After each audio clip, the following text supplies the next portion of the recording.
He was the star quarterback destined for greatness, but a darkness festered behind Jake Powell's celebrated smile. When a kind-hearted young woman vanished after stopping to help a stranded motorist, investigators uncovered a trail of horror that led directly to the town's hero. This is the story of a cunning manipulator who believed his fame made him untouchable, and the relentless legal battle to unmask the monster hiding in plain sight. The night air in the small town of Oak Haven, nestled deep within the state's rolling hills, was unusually crisp for late autumn.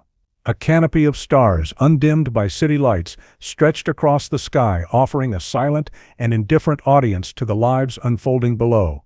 It was a community built on trust, where doors were often left unlocked, and neighbors still brought over pies to welcome new families.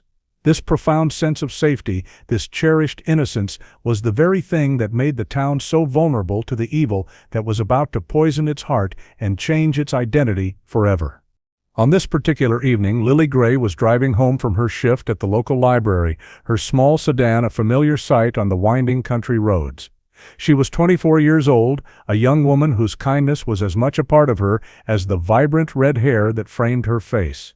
Lily was the sort of person who organized charity bake sales, volunteered at the animal shelter, and would always stop if she saw someone in need, a quality her parents both admired and worried about in a world they knew was not always as gentle as their daughter. Her car was filled with the scent of old books and the faint aroma of the lavender air freshener that dangled from her rearview mirror, swinging gently with every turn. As she rounded a sharp bend on Old Mill Road, a stretch of pavement flanked by dense forest, her headlights illuminated a scene that immediately triggered her instinct to help. A luxury sports car was pulled over on the shoulder, its hazard lights flashing in a rhythmic, urgent pulse against the dark woods. Standing beside it was a figure instantly recognizable to anyone in Oak Haven, a man who was less a resident and more a local deity. It was Jake Powell, the star quarterback who had led the high school team to a state championship 5 years prior and was now a celebrated collegiate athlete, the town's golden boy and greatest export. Jake stood with an air of manufactured frustration, one hand on his hip and the other gesturing vaguely toward a flattened rear tire. To Lily, he looked like any other person stranded by bad luck, albeit one with a famous face and the kind of easy charm that graced magazine covers. She pulled her car over a safe distance behind his, her heart doing a little flutter of recognition and concern. In a town this small, not stopping to help Jake Powell would have felt like a betrayal of the community spirit that defined the very essence of Oak Haven. He approached her window as she rolled it down, his famous smile looking strained with gratitude and relief. He explained the situation with practiced ease, claiming his spare was flat and his phone had died, a perfect storm of unfortunate circumstances. He was polite, disarming, and everything the town believed him to be, which was the most dangerous tool in his arsenal. Lily, without a moment's hesitation, offered him a ride to the nearest service station, a gesture of pure, uncomplicated kindness that would be her final act. Jake's mask of civility held just long enough for her to unlock the passenger door, a decision she made without a shred of fear. The moment the door clicked shut behind him, the air inside the small car shifted, becoming heavy and suffocating with a palpable sense of menace. The charming athlete disappeared, replaced by a cold, predatory emptiness in his eyes that she had only seconds to register. The terror was immediate and absolute, a silent scream that was swallowed by the isolated darkness of Old Mill Road. The crime itself was an act of unspeakable brutality, a monstrous betrayal of a good Samaritan's trust. Jake Powell did not just take Lily Gray's life, he savored the act driven by a sadistic need for power and control that had festered beneath his polished public persona for years. He had faked the roadside emergency with meticulous care, the flattened tire a deliberate piece of stagecraft designed to lure in exactly the kind of person Lily was, someone compassionate, someone who believed in the good of others. Her murder was not a crime of passion or opportunity, but a hunt, a meticulously planned execution by a predator who enjoyed the sport of it all. The following morning, when Lily failed to arrive at her parents' house for their customary Sunday breakfast, a quiet worry began to curdle into panic. Her father, George Gray, drove the route she would have taken, his stomach tightening with each mile. He found her car first, abandoned on the side of Old Mill Road, the driver's side door slightly ajar as if she had left in a hurry. The lavender air freshener still swayed from the mirror, a ghostly, mundane detail in a scene that was screaming with wrongness. There was no sign of Lily, only the chilling silence of the surrounding woods, which now seemed to hold a dark and terrible secret. The initial search was frantic, a blur of concerned neighbors and local police combing the dense underbrush. They found her purse and phone discarded in a ditch a few hundred feet from the car, a discovery that extinguished the last embers of hope that this was all a misunderstanding. The town of Oak Haven held its collective breath, praying for a miracle while bracing for the unthinkable. The news that their beloved Lily was missing spread like a contagion, infecting every home with fear and suspicion. It was a pair of deer hunters 2 days later who made the discovery that plunged the community into an abyss of grief. They found Lily's body deep within the woods, miles from where she had stopped her car. The scene bore the marks of a horrifying struggle and a level of violence that was incomprehensible to the first responders. It was clear that she had been the victim not just of a murder, but of a monstrous and prolonged assault, an act of pure sadism. As investigators began to piece together Lily's final hours, they were faced with a terrifying reality. She had been taken by someone who knew these woods, someone who moved with confidence and cruelty in the darkness. They spoke to her friends and family, desperate for any clue, any hint of a problem or a person who might have wished her harm. But every story was the same. Lily was loved by everyone, a beacon of light with no known enemies, a fact that only deepened the mystery and the horror of her end. The investigation quickly zeroed in on the abandoned sports car near Lily's sedan. A registration check confirmed what the town already suspected: it belonged to Jake Powell. When detectives arrived at his family's sprawling estate, they found him calmly practicing throws in the backyard, his movements fluid and precise. He expressed shock and concern when told about Lily, but his performance was just a little too smooth, his emotions a little too rehearsed. It was in that moment, watching the star quarterback feign grief, that the first seeds of a dreadful suspicion began to take root in the minds of the seasoned investigators. They asked him about the flat tire, and he spun a tale of getting it fixed and being picked up by a friend, a story that was flimsy and full of holes. There was no record of a call to any service station, and the friend he named was out of state. The detectives noticed a long, fresh scratch on his forearm, which he dismissed as a minor injury from a practice drill. But it was the look in his eyes, a flicker of arrogance, a hint of amusement, that told them they were not speaking to a grieving community member, but to a wolf who had mastered the art of wearing sheep's clothing. This was not just a person of interest, this was their monster. The evidence began to accumulate with damning speed. Soil samples from the floor mats of Jake's car matched the unique composition of the earth where Lily's body was found. A single strand of her vibrant red hair was discovered caught in the seal of his passenger side door. The scratch on his arm was consistent with a defensive wound, the kind a person would inflict while fighting for their very life. Oak Haven's golden boy, the celebrated hero, was rapidly being recast as the villain in a story more horrifying than any fiction. His carefully constructed world was beginning to fracture, revealing the depraved reality that lay beneath. The arrest of Jake Powell was a spectacle that Oak Haven would never forget, a moment that shattered the town's collective denial. Detectives arrived at his home with a warrant, the flashing blue and red lights of their cruisers painting streaks across the perfectly manicured lawns of the wealthy neighborhood. They found him, not in a state of panic or despair, but sitting in the living room with his parents, calmly sipping a glass of iced tea as if he were expecting them. His father, a powerful attorney, immediately began making calls, his voice a low growl of threats and indignation, while his mother looked on with a face of steely, unwavering support for her son.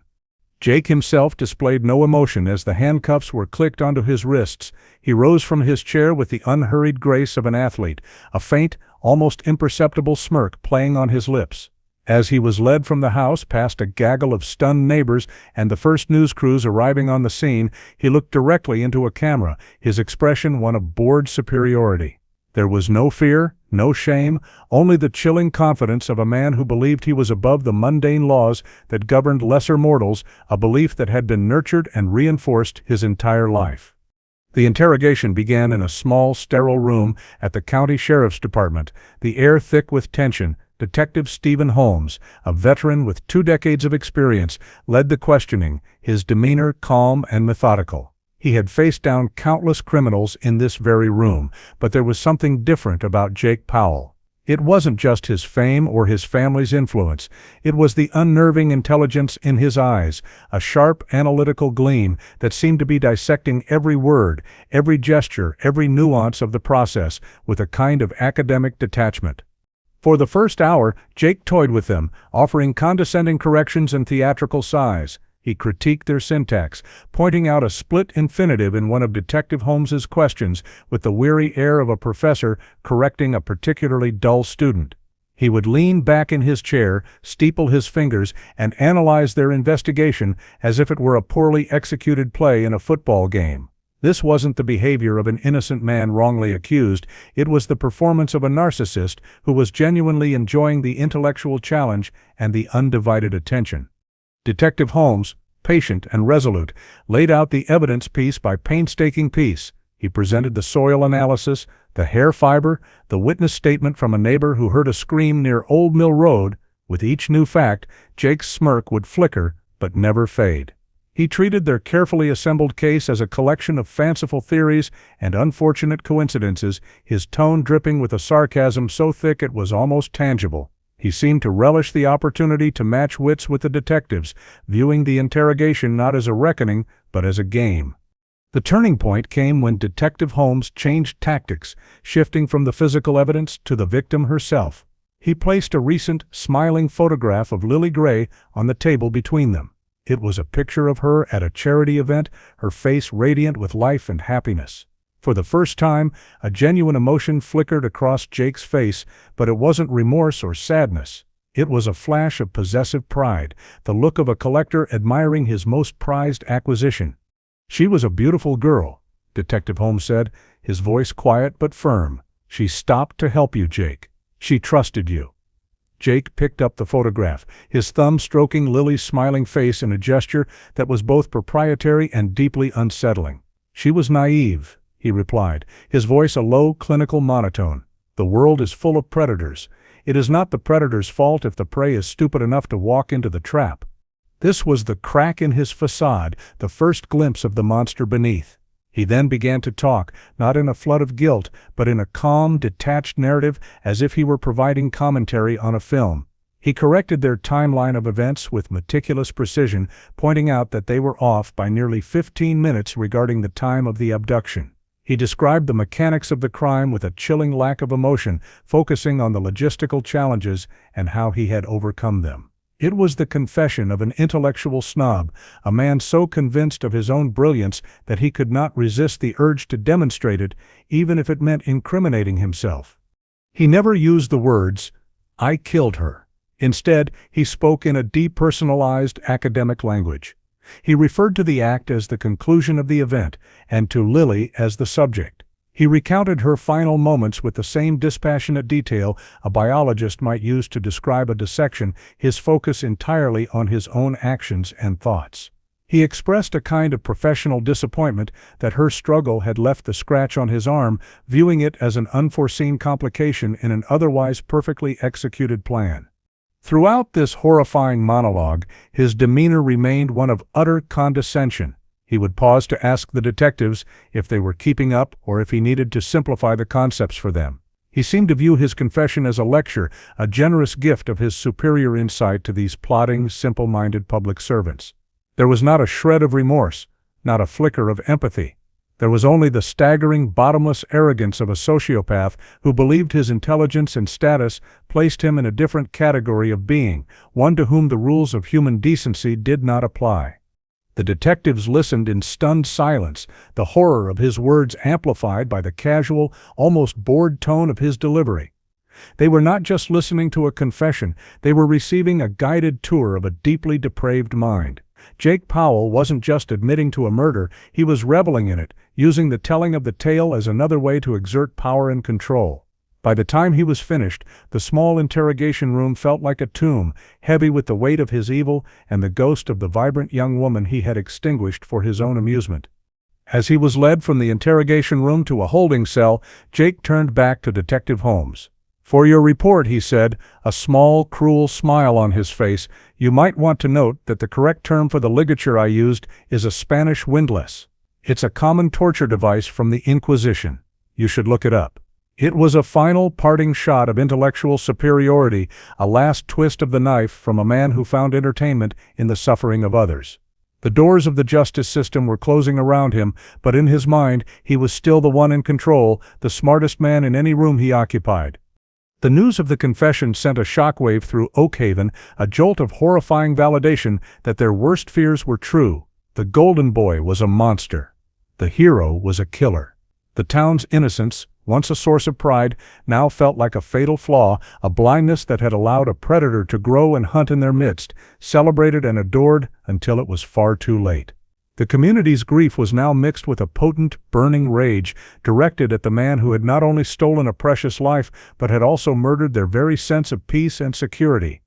In the weeks following Jake Powell's chillingly arrogant confession, the prosecution, led by the sharp and tenacious Victoria Rogers, began the arduous task of building an ironclad case. They knew that Jake's powerful family would hire the best defense team money could buy, a team that would undoubtedly try to have his confession thrown out on a technicality or paint him as a disturbed young man who had falsely confessed under pressure.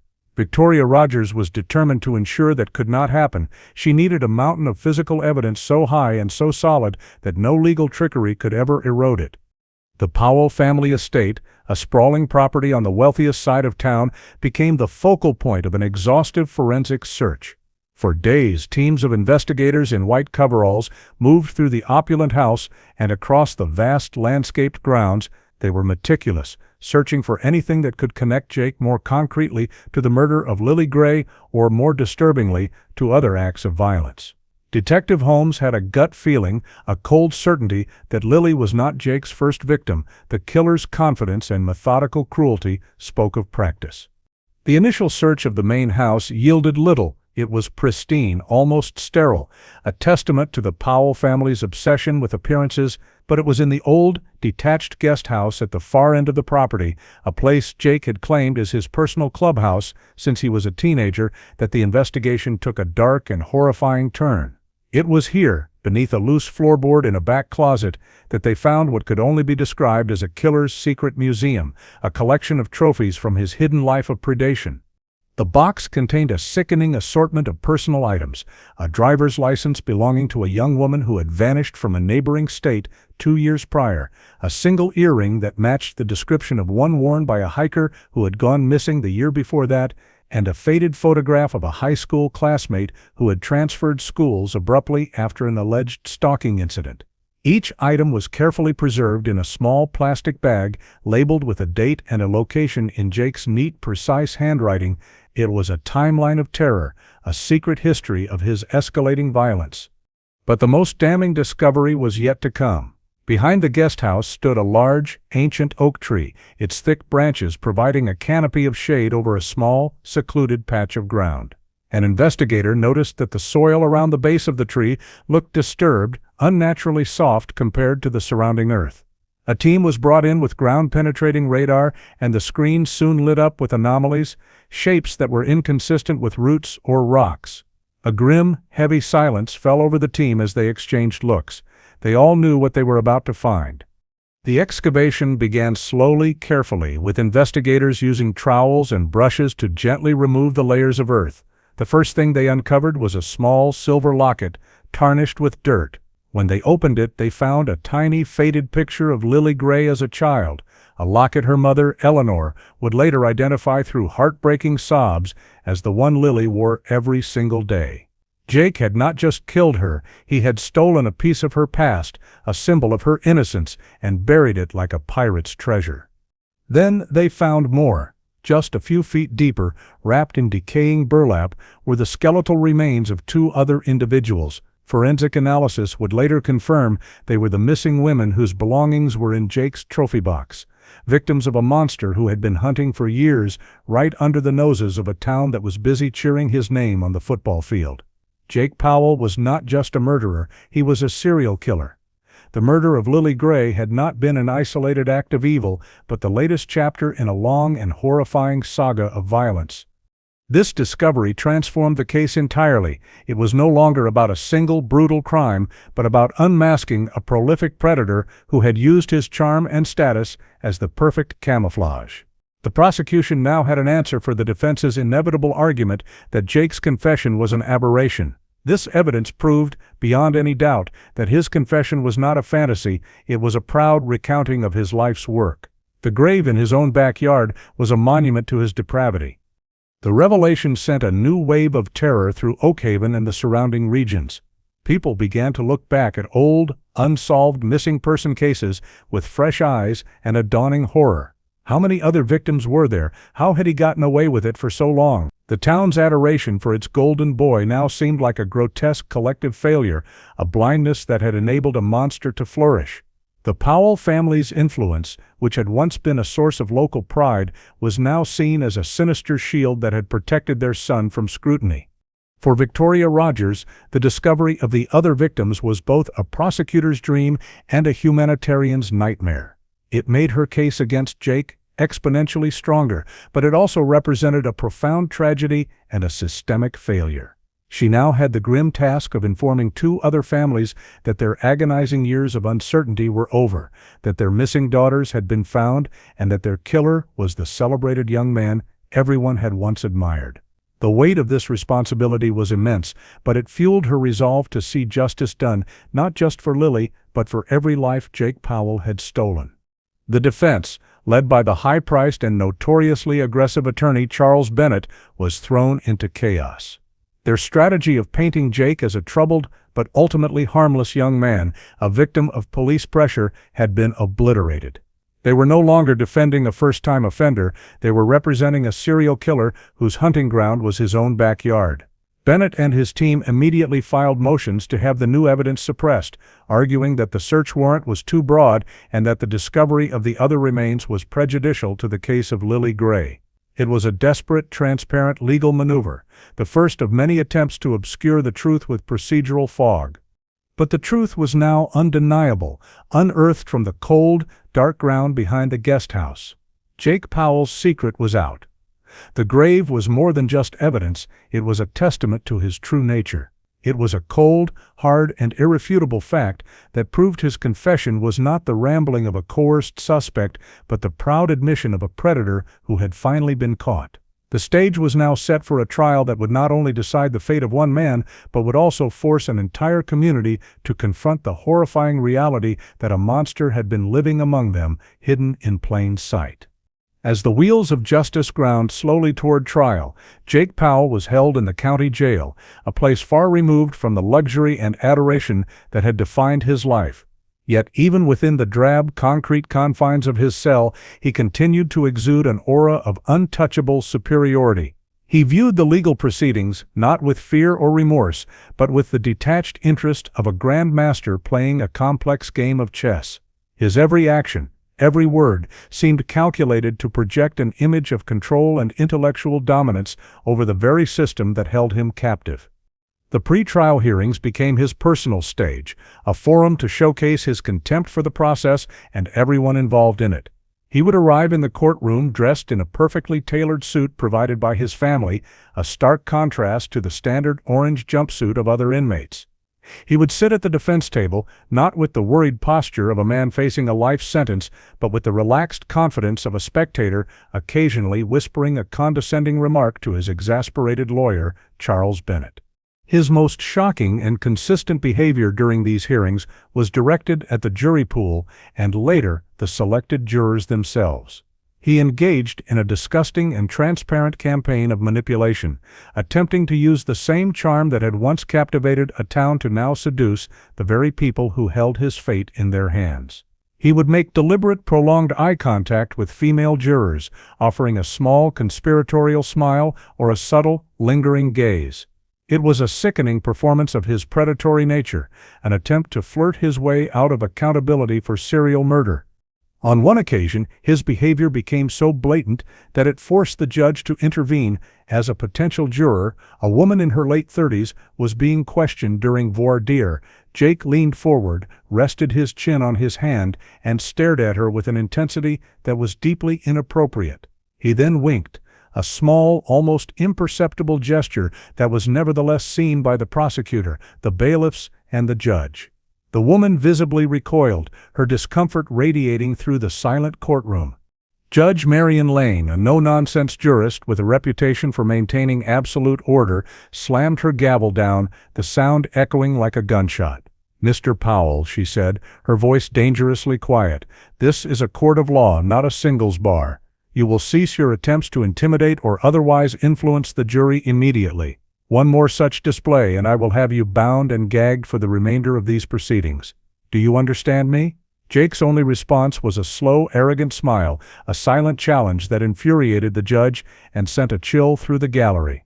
This incident was not an isolated one. He seemed to view the entire trial as a game of psychological warfare. He would study the jurors, identifying those he thought were weak or susceptible, and then target them with his unsettling charm.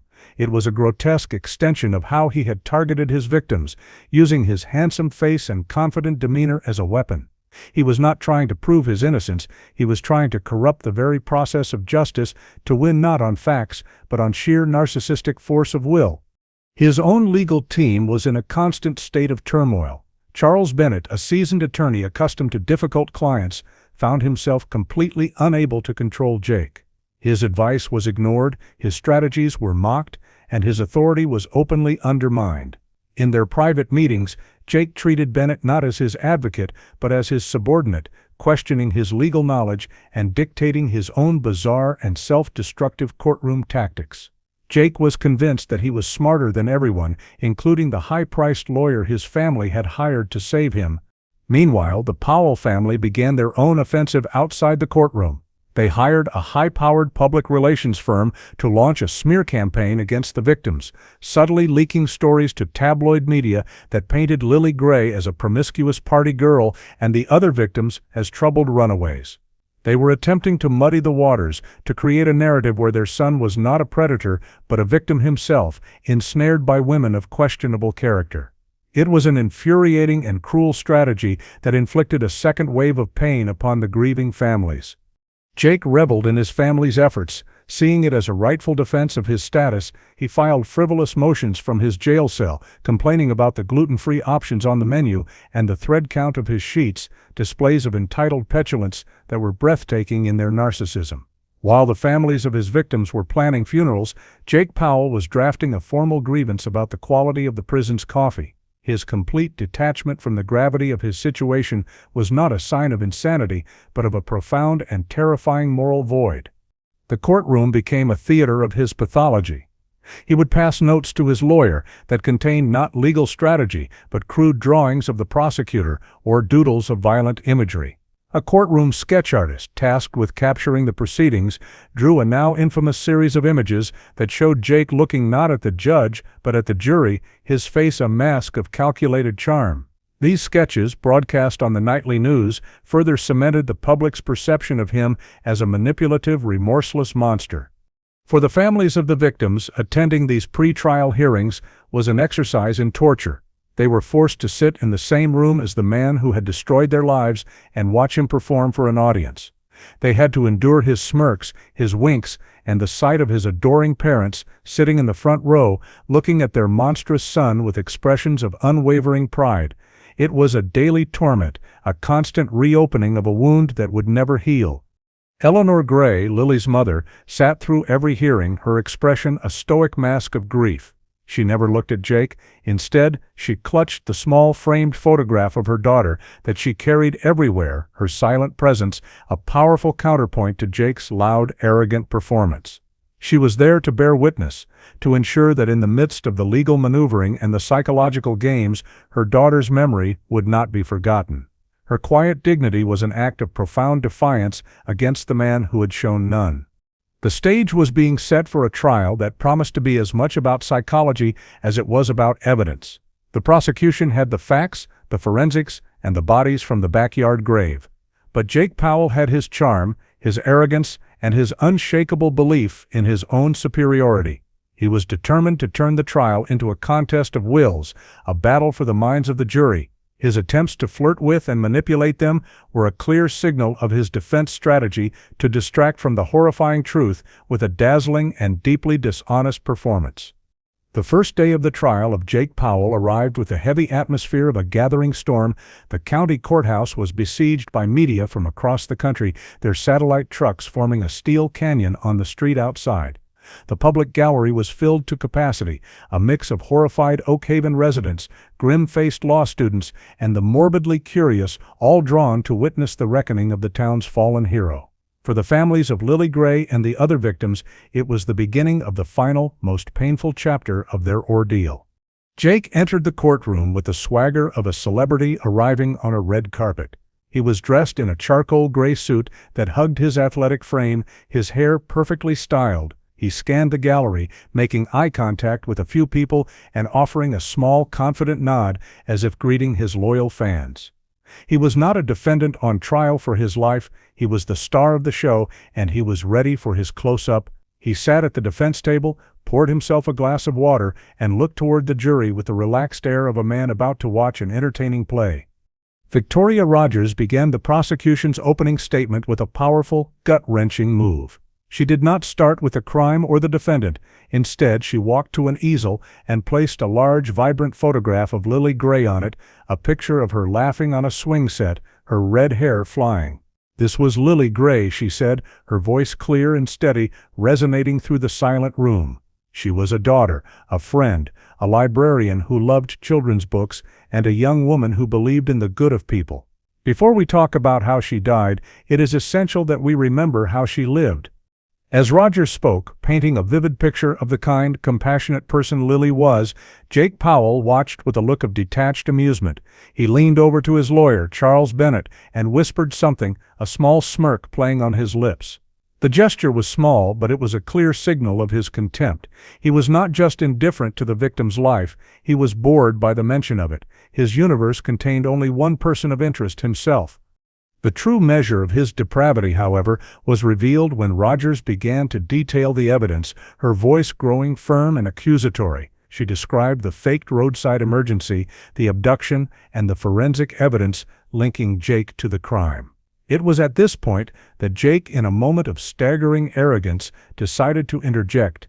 "Objection," he said loudly, his voice cutting through the prosecutor's statement.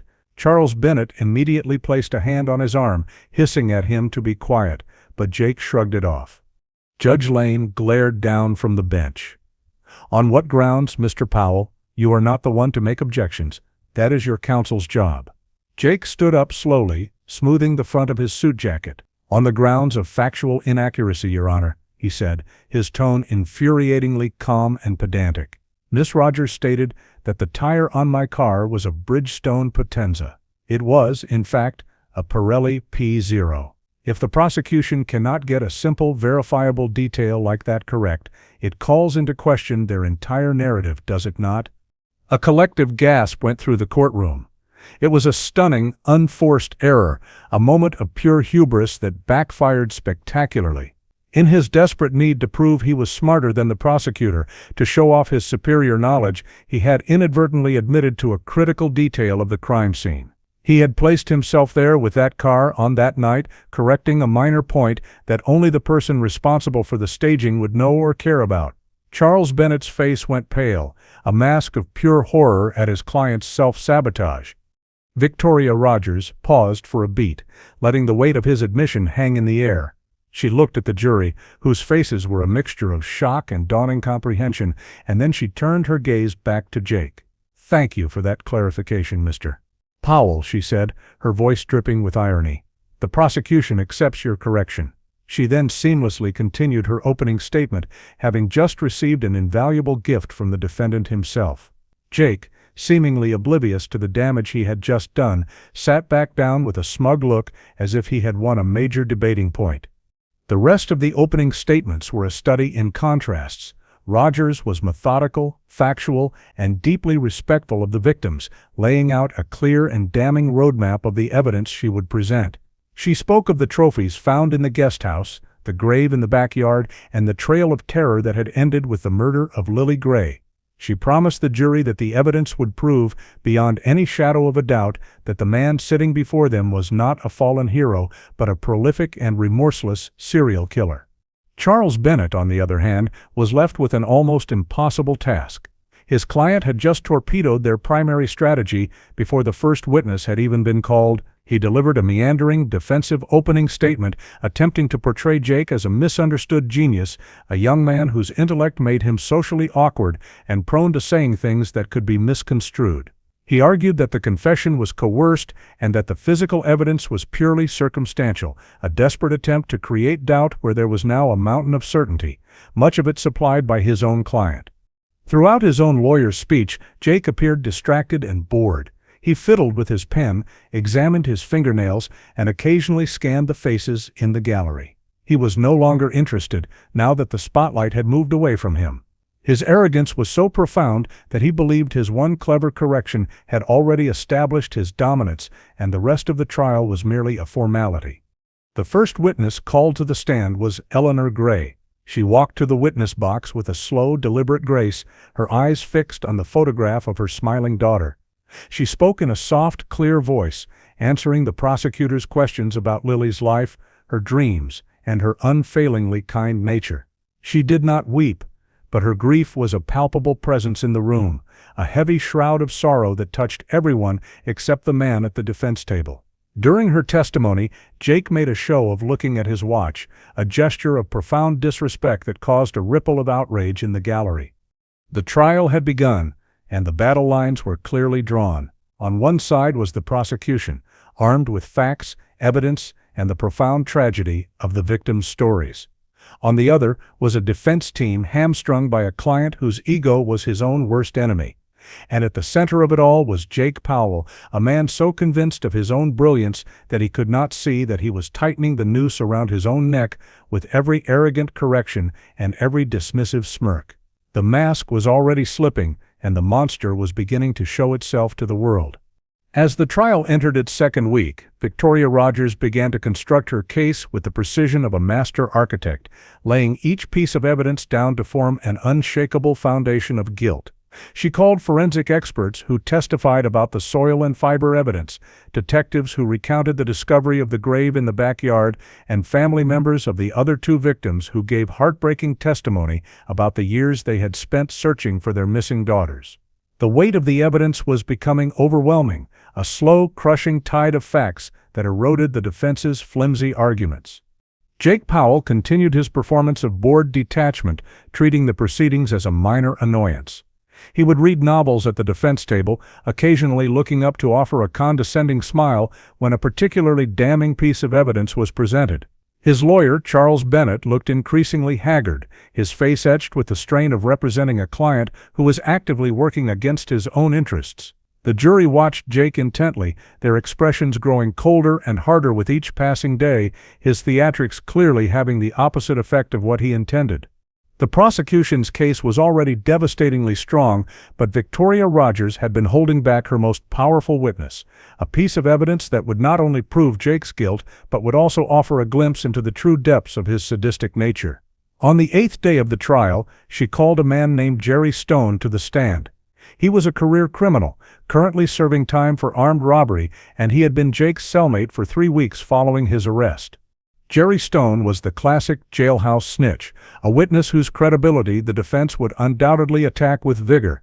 He was nervous on the stand, his eyes darting around the courtroom, but his voice was steady as Rogers began her questioning. He explained that he and Jake had shared a cell in the maximum security wing of the county jail. At first, Jake had been arrogant and aloof, refusing to speak to him, seeing him as an intellectual inferior. But as the weeks wore on, Jake's incredible ego and his desperate need for an audience got the better of him. He needed to brag, Jerry Stone said, his voice low but clear. He couldn't help himself. He had to tell someone how smart he was, how he'd pulled it all off. He thought I was just some dumb con, so he told me everything. A murmur went through the courtroom. Jake, for the first time, stopped reading his book and looked at the witness stand, a flicker of genuine anger in his eyes. He had been outsmarted by the dumb con, and his pride was clearly wounded. Rogers asked him to tell the jury what Jake had told him. Jerry Stone took a deep breath and began to recount the nightly conversations he had with the star quarterback. He described, in horrifying detail, how Jake had boasted about his crimes. He had referred to his victims as his collection and had described the thrill of the hunt in chillingly casual terms. He had meticulously planned each abduction, studying his victims' routines for weeks, enjoying the feeling of power that came from knowing their every move. The most sickening part of the testimony came when Jerry Stone described Jake's account of Lily Gray's murder. He laughed about it, Stone said, his voice cracking with emotion for the first time. He told me she begged for her life. He said she told him she had a family, that her mom and dad were waiting for her. Stone paused, swallowing hard, as Eleanor Gray closed her eyes in the gallery, her body trembling. He said he told her that's why he chose her, because she had so much to lose. He said it made the power sweeter. The courtroom was utterly silent, the air thick with horror. The jury was frozen, their eyes locked on Jerry Stone, their faces pale. This was not just evidence of a crime, it was a portrait of pure, unadulterated evil. It was a confirmation that this was not about a misunderstanding or a moment of madness, but about a man who derived pleasure from the absolute terror and suffering of others. Jake's crime was not just murder, it was an act of sadistic artistry, and he was proud of his work. Jerry Stone went on to testify that Jake had bragged about the other murders as well, providing details that had never been released to the public, details that only the killer could know.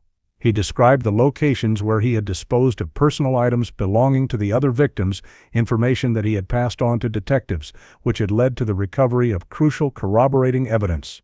He recounted how Jake had drawn him a map on a small piece of toilet paper showing the location of a fourth victim, a case that was still cold. During cross-examination, Charles Bennett did his best to dismantle the witness's credibility. He hammered on Jerry Stone's extensive criminal record, his history of lying to authorities, and the fact that his testimony could lead to a reduced sentence. "You'd say anything to get out of jail, wouldn't you, Mr. Stone?" Bennett asked, his voice dripping with contempt. Jerry Stone looked not at the lawyer, but at the jury. "I've done a lot of bad things in my life," he said quietly, "but I have never seen anything like him. I ain't looking for a deal, I'm just telling you what the monster told me." His words landed with a powerful, unshakable sincerity. The jury had seen Jake's arrogance and contempt for themselves over the past week. Jerry Stone's testimony was not just a story, it was a perfect explanation for the man they had been watching day after day. It connected the cold, hard evidence to the cold, hard heart of the defendant. It gave them a motive that was far more terrifying than greed or jealousy. The motive of pure sadistic pleasure. Jake Powell's reaction to the testimony was perhaps the most damning part of all. As Jerry Stone detailed his most private, monstrous admissions, Jake did not look ashamed or scared. He looked furious. He glared at Stone with pure, undisguised hatred, his knuckles white as he gripped his pen. He was not angry because he had been falsely accused. He was enraged because his intellectual superiority had been challenged, his confidence betrayed by someone he considered beneath him. His pride, the very engine of his pathology, had been deeply wounded, and his silent fury was a more powerful confession than any words could be. The jailhouse snitch's testimony was the devastating mid-trial twist that Victoria Rogers had been counting on. It had stripped away the last vestiges of Jake's charming facade, exposing the bragging, sadistic monster that lurked beneath. It had given a voice to his silent depravity, allowing the jury to hear, in his own reported words, the true nature of his soul. The mountain of evidence was now complete, and its peak was a testament to the chilling fact that for Jake Powell, murder was not just a crime, it was a hobby. Following the catastrophic testimony of Jerry Stone, the defense was in a state of freefall. Their case, already weak, had been shattered. Charles Bennett, seeing the grim, convinced faces of the jury, knew that his only remaining chance, however slim, was to somehow humanize his client. Against his own better judgment, and after weeks of being overruled by Jake himself, he announced that the defense would be calling Jake Powell to the stand. It was a move of pure desperation, a Hail Mary pass in the final seconds of a lost game. The decision sent a buzz of anticipation through the courtroom. Everyone present knew this was a colossal risk. A defendant testifying is always a gamble, but with a client as arrogant and unpredictable as Jake, it was borderline suicidal. Yet Jake himself was ecstatic. This was the moment he had been waiting for, his chance to take center stage, to match wits with Victoria Rogers, and to charm the jury into submission with the force of his personality and intellect. He genuinely believed he could outsmart everyone and talk his way to freedom. He took the stand with the confidence of a king ascending his throne. He adjusted the microphone, smiled warmly at the jury, and smoothed the lapels of his expensive suit. Under Charles Bennett's gentle questioning, he began to spin his narrative. He portrayed himself as the victim of a massive conspiracy, a golden boy targeted by a jealous town and incompetent police because of his fame. He claimed his confession was the product of psychological torture, that detectives had fed him details of the crime during a grueling 36-hour interrogation that had never happened. His performance was, at first, remarkably convincing. He was articulate, charming, and emotive, his voice cracking at just the right moments as he described his supposed ordeal. He painted Jerry Stone as a manipulative liar who had fabricated the entire story of his jailhouse, bragging in exchange for a lighter sentence. For a fleeting moment, a sliver of doubt might have entered the minds of some jurors. He was so polished, so sure of himself, that his lies had the sheen of truth, but this was merely the prelude to his self-destruction. The moment Victoria Rogers stood up for cross-examination, the atmosphere in the courtroom crackled with electricity. This was the showdown everyone had been waiting for, the tenacious prosecutor against the narcissistic killer. Rogers began not by attacking him, but by gently probing the edges of his story, her questions simple and disarming. She asked him about his car, about his knowledge of the local woods, about his relationships. Jake, smelling what he perceived as weakness, became even more arrogant, his answers growing longer and more condescending. "Mr. Powell," Rogers said, her tone deceptively casual, "you mentioned in your confession that you used a Spanish windlass. That's a rather obscure term. Where did a college quarterback learn about medieval torture devices?" Jake smirked, taking the bait. "I'm a student of history," he said. "I read. Unlike most people, I have an intellectual curiosity that extends beyond sports statistics and reality television." Rogers nodded slowly, letting his arrogance hang in the air. "I see. So it was just a coincidence that Lily Gray's cause of death was determined to be strangulation by a ligature applied with a torsion device, the very principle of a Spanish windlass." Jake's smirk faltered for a fraction of a second. "A lucky guess on my part, I suppose," he said, his voice a little tighter. The jury shifted in their seats. The first crack had appeared in his armor of lies. Rogers then moved to the arrogant correction he had made during her opening statement. "You were quite insistent that the tire on your car was a Pirelli P0, not a Bridgestone Potenza. Why was that detail so important to you?" Jake shrugged, attempting to look nonchalant. "I believe in accuracy. The truth is in the details." "Indeed it is," Rogers replied, her voice like ice. "The truth is that the only person who would have cared about the brand of that tire is the person who spent time meticulously staging a fake roadside emergency." The cross-examination was a masterclass in psychological demolition. Rogers never raised her voice. She simply used Jake's own words, his own arrogance, against him. She led him down paths of logic that always ended in a trap, forcing him to either admit to a lie or construct an even more ludicrous one. With each question, his polished composure began to crack, revealing the raging, frustrated monster beneath. He started to argue with her, to insult her intelligence, to sneer at her questions. The charming, articulate victim was gone, replaced by a snarling, cornered animal. The final devastating blow came when Rogers walked to the evidence table and picked up the small silver locket that had been buried with Lily's body. She approached the witness stand and held it up for him to see. "This was Lily Gray's locket, Mr. Powell. Her mother testified that she never took it off. It was found buried on your property. Can you explain to the jury how it got there?" Jake stared at the locket, and for a moment he seemed to lose control. A flicker of something dark and possessive crossed his face. He reached out as if to touch it, a purely instinctual gesture, before catching himself. He fell back on his usual defense, denial. "I've never seen that before in my life," he said, his voice cold and flat. "The police obviously planted it there to frame me." Rogers held his gaze. "They planted it? That's your testimony? That detectives somehow found Lily Gray's most cherished possession and buried it in your backyard, along with 3 bodies, just to frame you?" The absurdity of the claim was palpable, but it was what happened next that destroyed him completely. In that moment, pushed to the absolute limit by Roger's relentless, logical assault, Jake Powell made a critical, disastrous slip of the tongue. In his fury and frustration, his mind seemed to cross its wires, mixing the lie he was telling with the truth he was trying to conceal. "I don't know how it got there," he snapped, his voice rising to a shout. "After I took it from her, I threw it away. They must have found it and planted it." The courtroom fell into a deafening silence. Every person in the room, the jury, the judge, the gallery, even his own lawyer, froze. He had just admitted it. In his rage, in his desperate attempt to create a new lie, he had accidentally spoken the truth. After I took it from her. He had placed the locket in his own hand on that night with his victim. He realized what he had said a second too late, his eyes widening in a brief flash of genuine panic. Victoria Rogers stood perfectly still for a long moment, letting the catastrophic admission sink in.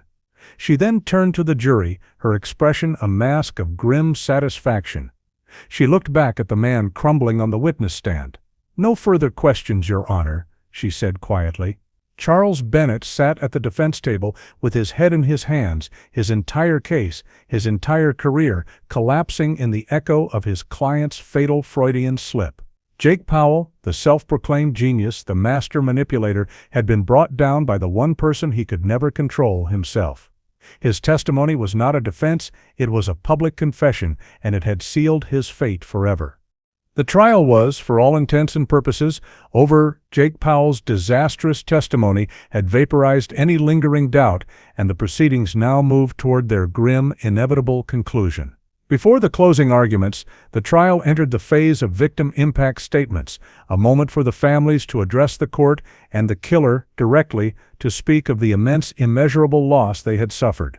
It was a time for grief to be given a voice, a final, heartbreaking testament to the lives Jake had destroyed.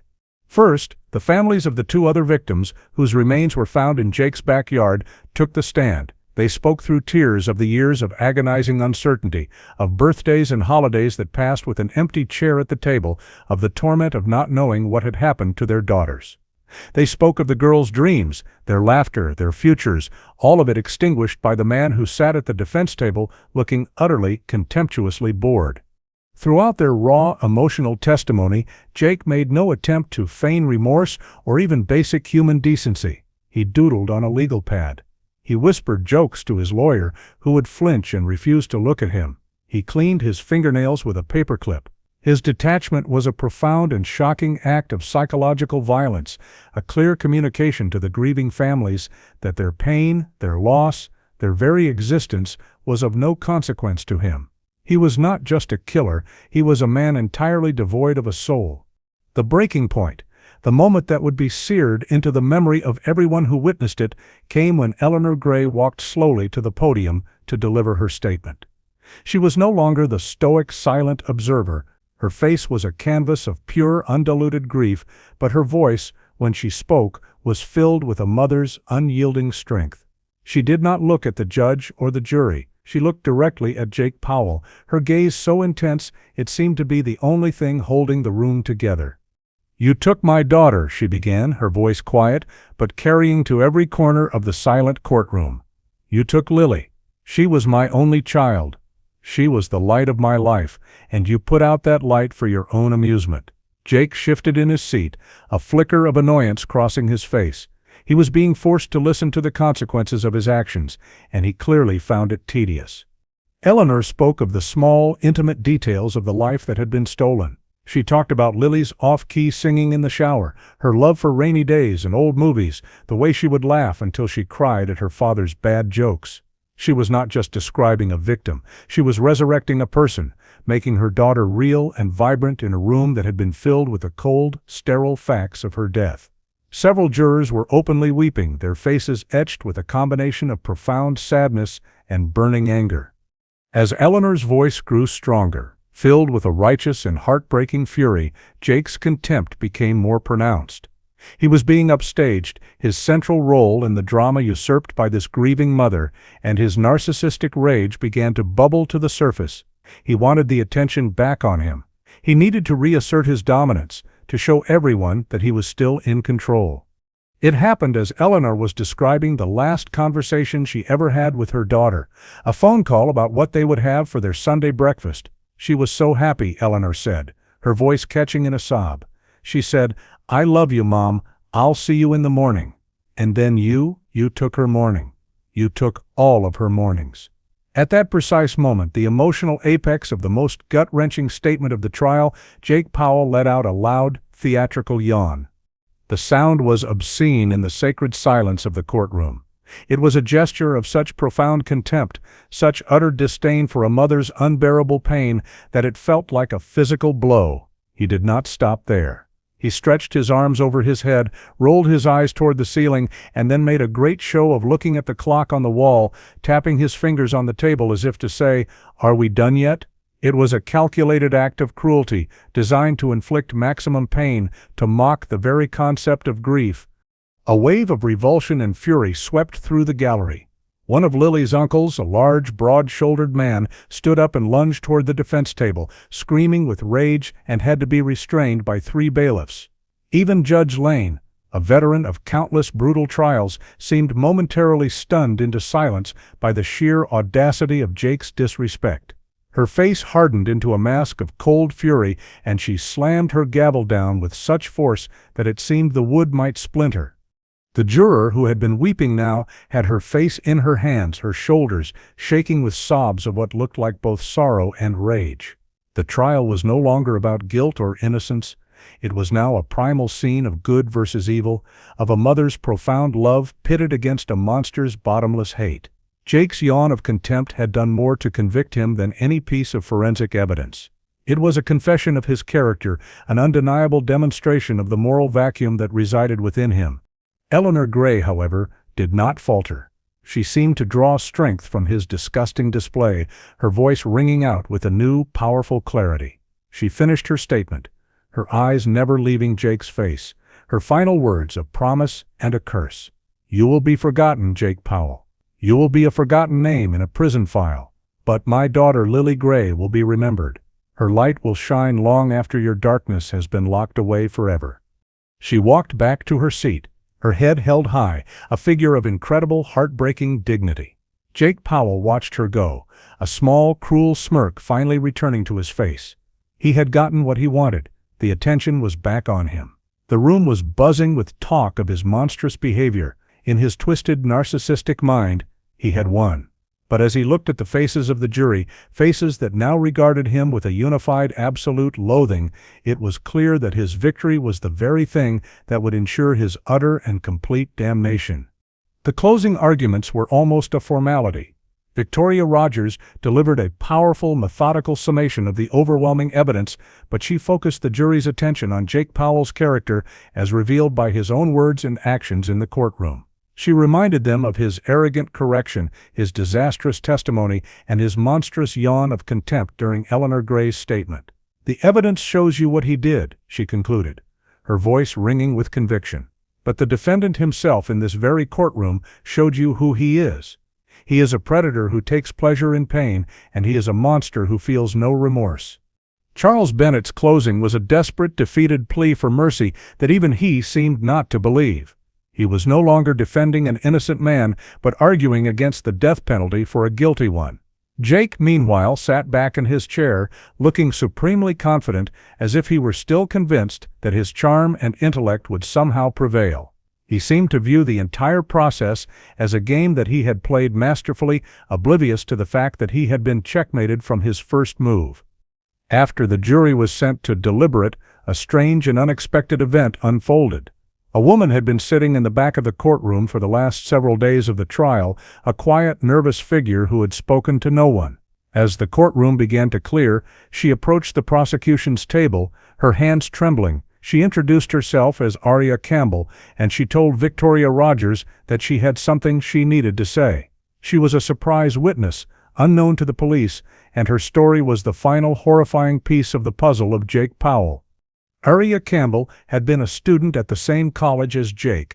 2 years before the murder of Lily Gray, she told a story that was chillingly familiar.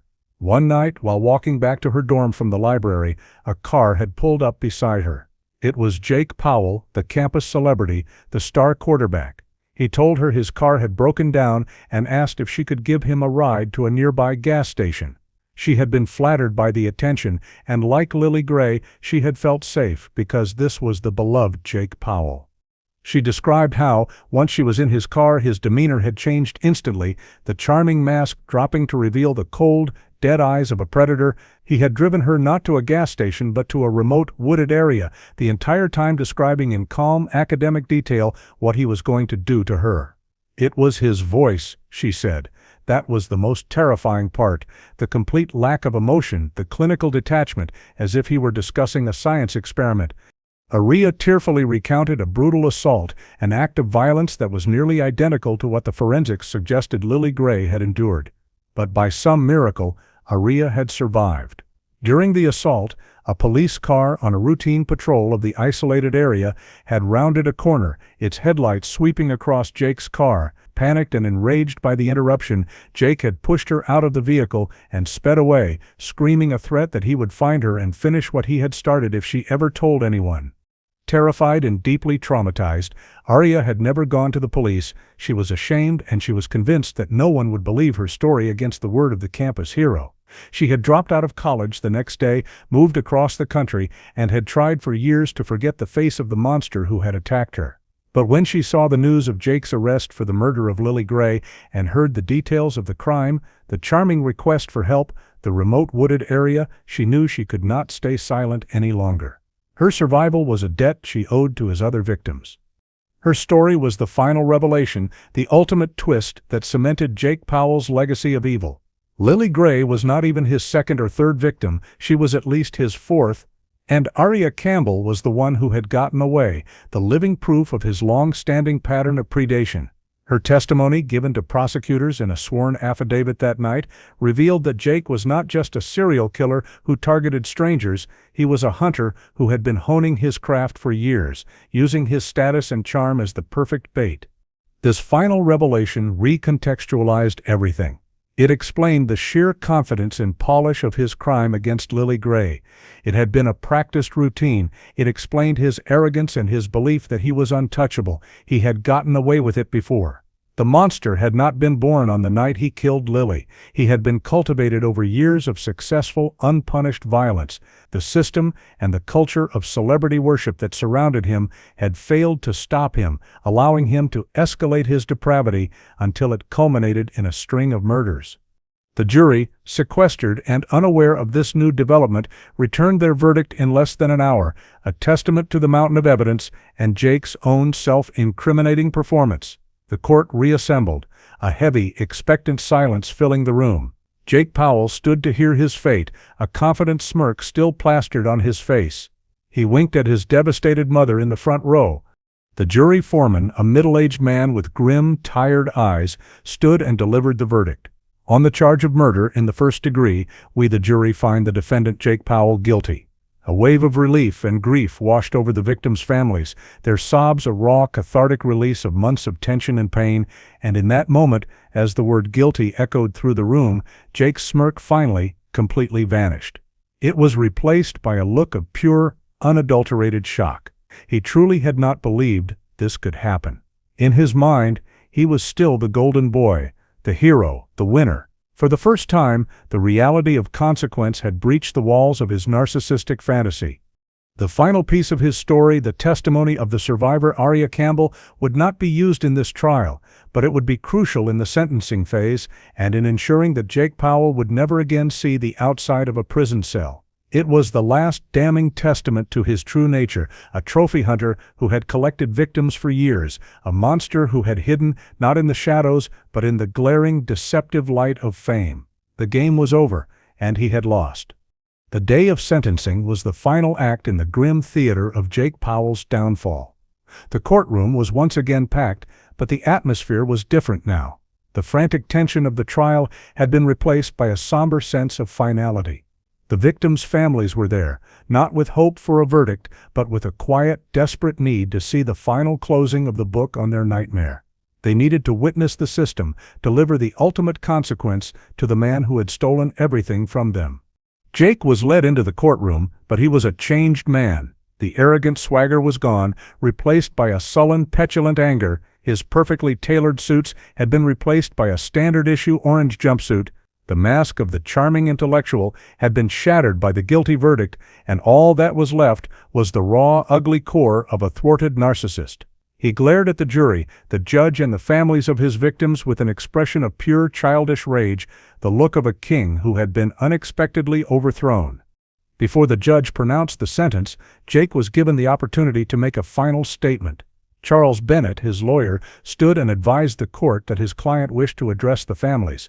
A hopeful murmur went through the room. Perhaps, at this final moment, faced with the absolute ruin of his life, he would offer a word of remorse, an apology, a shred of human decency that might provide a sliver of comfort to those he had so grievously harmed. What he delivered instead was an act of pure, unadulterated psychological terrorism. He stood, and for a moment, he looked at Eleanor Gray. He adopted a somber expression, a mask of contrition that was chilling in its artificiality. "I know that nothing I can say will ever bring back your daughter," he began, his voice soft and seemingly full of emotion. But then his expression shifted. The mask of remorse melted away, and the cruel, sadistic smirk that the court had come to know so well returned to his face. "But you should know," he continued, his voice now a low, menacing taunt, "that she was brave at the end. She said your name. She said Mommy. She said it over and over again." He paused, savoring the horror that was blooming on Eleanor's face, a fresh and terrible wound being inflicted before the eyes of the entire court. "I can still hear it sometimes. It was the last thing she ever said. I wanted you to have that detail." A final memory. The courtroom erupted. Bailiffs surged forward as family members screamed in rage and grief. Judge Lane hammered her gavel, her face a mask of pure, unadulterated fury, her voice shaking with rage as she ordered the deputies to restrain him. It was a final, monstrous act of cruelty from a man who, even in defeat, needed to assert his power by inflicting pain. He was not just a killer of bodies, but a killer of souls, and he was determined to torment his victims' families until the very end. When order was finally restored, Judge Lane looked down at Jake Powell with a look of such profound disgust that it seemed to burn. Her voice, when she spoke, was not the measured, impartial tone of a jurist, but the raw, furious voice of a human being pushed to the absolute limit of her restraint. "Mr. Powell," she began, her voice trembling with barely controlled rage, "in all my years on this bench, I have never witnessed a display of such calculated, soulless cruelty. You are a cancer on the human race. You are a hollow man, a void of empathy and decency." She then delivered her sentence, her words a hammer of justice. For the murder of Lily Gray, she sentenced him to life in prison without the possibility of parole. For the murders of the other two victims found on his property, she handed down 2 more consecutive life sentences, ensuring that he would die in prison. She made it clear that she wished the law allowed for a harsher penalty, and her condemnation was a blistering, unforgettable rebuke of his very existence. "May your name be erased, and may you spend every remaining second of your pathetic life in a cage, just like the animals you emulated," she finished, her voice thick with loathing. As the sentence was read, Jake Powell's composure finally completely broke. The finality of the words, "without the possibility of parole," seemed to penetrate his thick armor of narcissism. The smirk vanished, and his face contorted into a mask of pure, pathetic self-pity. He began to sob, not tears of remorse for his victims, but tears of despair for himself. The great, untouchable quarterback, the intellectual giant, was reduced to a weeping, blubbering child, crying because he had finally lost the game. His parents, who had stood by him with unwavering denial throughout the trial, seemed to crumble in the front row. His father slumped in his seat, a broken man, while his mother let out a strangled cry of despair. The dynasty they had built, the perfect son they had worshipped, had been exposed as a fraud and a monster, and their entire world had collapsed into shame and ruin. Their blind enablement had helped create this monster, and now they were left to live with the horrifying consequences of his actions and their failures. As bailiffs came to lead him away, Jake Powell, through his sobs, screamed a final, chilling threat at the victims' families. "You haven't won," he shrieked, his voice cracking with a mixture of rage and desperation. "I'll get out, I'll find you." It was a final, impotent display of the malice that defined him. He was dragged from the courtroom, his pathetic threats echoing behind him, the last sounds of a monster being locked away from the world he had terrorized. The families held each other, weeping with a mixture of relief, sorrow, and utter emotional exhaustion. Justice had been served, but the scars of Jake Powell's reign of terror would remain forever.